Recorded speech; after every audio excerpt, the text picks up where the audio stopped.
pertama sekali lagi kepada Ibu Eda dan Pak Ande dan seluruh teman-teman yang sudah mengabdi dengan pemerintah Kabupaten Belu, kita menyampaikan atau saya menyampaikan terima kasih yang sebesar-besarnya atas pengabdian sampai di penghujung karya. Terus terang saja kemarin saya diskusi sedikit dengan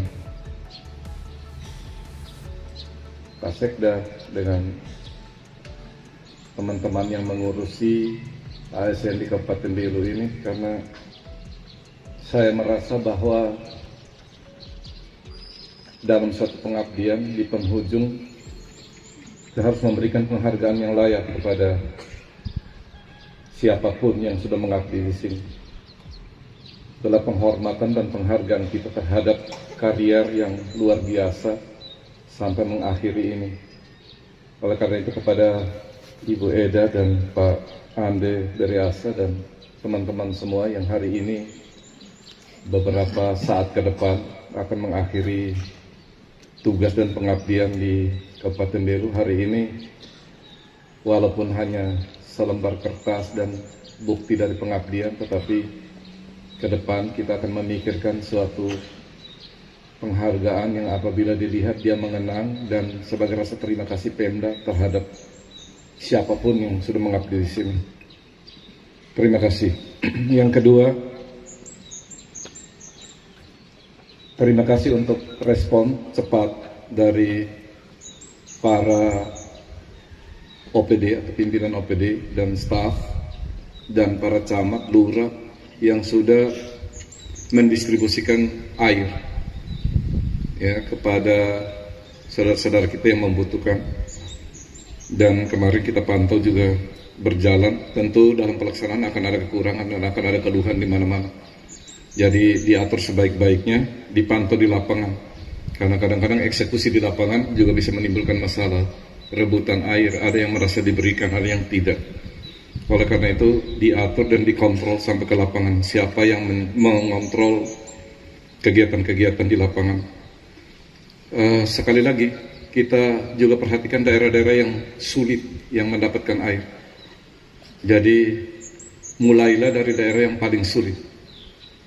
Mapping, dan itu yang penguasa wilayah yang mengetahui itu, baik di dalam kota maupun di luar kota.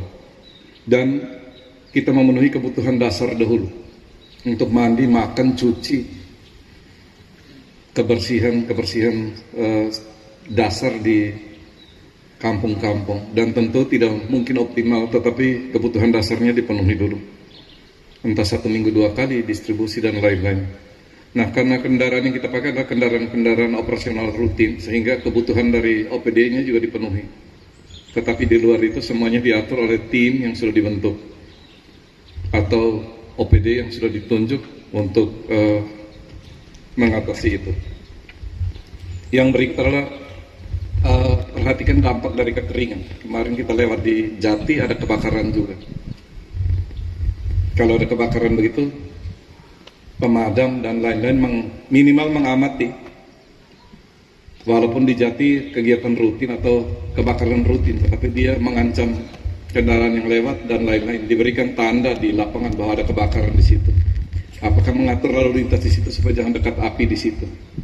Karena kalau api datang, kendaraan lewat, tiup dan dia sambar jadi kasih tanda bahwa ada kebakaran hutan di depannya. Siapa yang mengontrol itu? Jadi kebakaran dan dinas OPD yang memantau itu dipantau, termasuk analisis atau kajian tentang dampak kekeringan yang berdampak tadi kebutuhan air.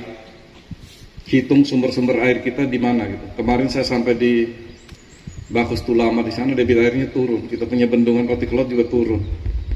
Suplai air kepada instansi-instansi yang paling penting ya. Kemarin saya bicara dengan Fakultas Unham bagaimana memenuhi kebutuhan airnya.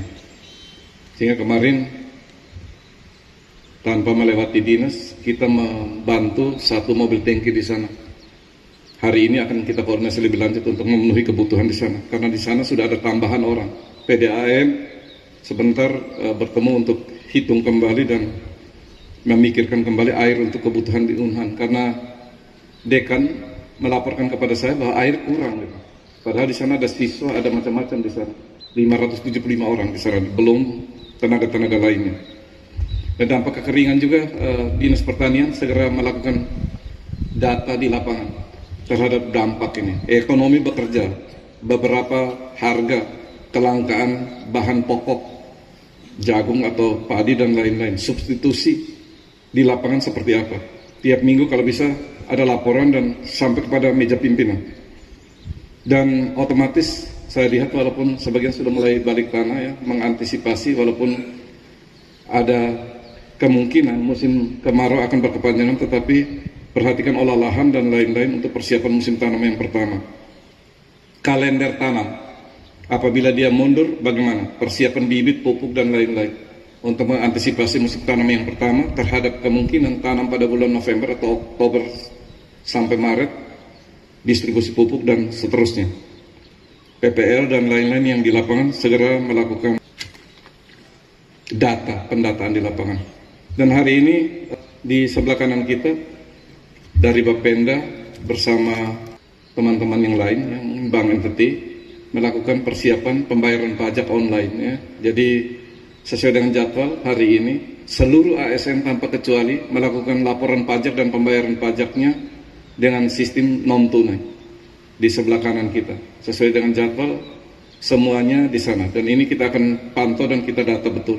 Seluruh tanpa kecuali ASN di seluruh OPD melakukan kegiatan pembayaran pajak online seperti yang di sini, dan kita akan pantau betul ya, sehingga kita memberikan contoh kepada masyarakat terkait dengan pembayaran pajak ini.